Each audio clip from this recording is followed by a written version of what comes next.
your own bandages. But anyway, I laid on the bandage, and the nurse cleaned the area, and then the doctor came in, and he pulled the shower curtain closed so that people can't see him, and nobody ever watches him when he does this operation.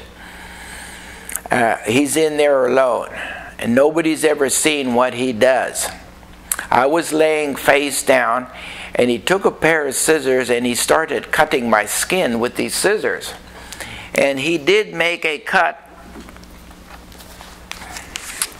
across this way with the scissors, and I could hear the scissors going.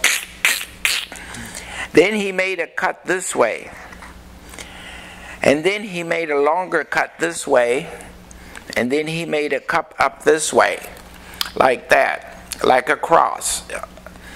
And then he reached in there and he took his hand and he pulled something out of there, and he made a grunting sound. He said, and he pulled out the cyst or whatever was on there, and he threw it on the floor, and he reached back in there and he pulled out another one, and he threw it on the floor, and he pulled out another one, and he threw it on the floor. And then he took his hands and he covered it up like that. And then he left. The nurse came in, and she took the bandages and she adjusted the bandages over where the operation had been. I was lying on the stretcher, face down, and two little Mexicans come in there, and they picked the stretcher up, one on each side, and they carried me out on the stretcher, and they took me over and they put me on the taxi. The stretcher was stretched across the handlebars of the taxi, and they pedaled me down to my motel room. And I told them I was in room number 7, and the key to the room is in my back pocket. They took the key out, they opened the padlock, and they carried me on, and they laid me down on the bed. And I paid them for the taxi ride, 2 pesos, and then they wanted their stretcher back. And I was afraid to move. Finally, I very gingerly moved off of the stretcher, and they took their stretcher, and they were happy. And I was laying face down. There's no stitches, and I was, in my mind, I could just visualize the skin popping open or something drastic like that happen. So I'm laying down there on the bed, and the doctor told us to stay quiet for 5 hours, and he also gave us some liquid to drink. He said, drink this liquid over a 3-day period.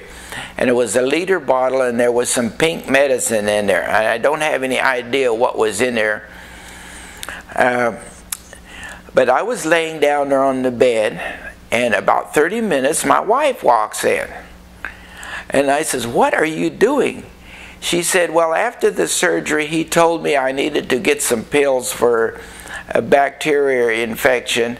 So she had walked down to the pharmacy and got the pills and had walked in, and I was totally astounded. He had done the psychic surgery on her tummy area. There was a big triangle there. You could see where he had made the incisions, and I did get a photograph of it. And he removed 5 of the cysts. When we got back to America, we did go back to the doctor, and we did have another sonogram taken, so I do have a record of before and after. She laid down on the bed for a couple minutes, and the motel room didn't have any windows on it. They had louvers for windows.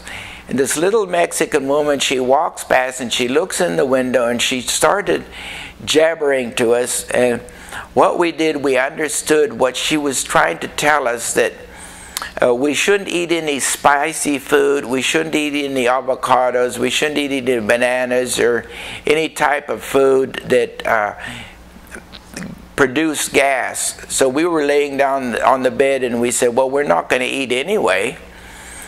And my wife says, I'm hungry.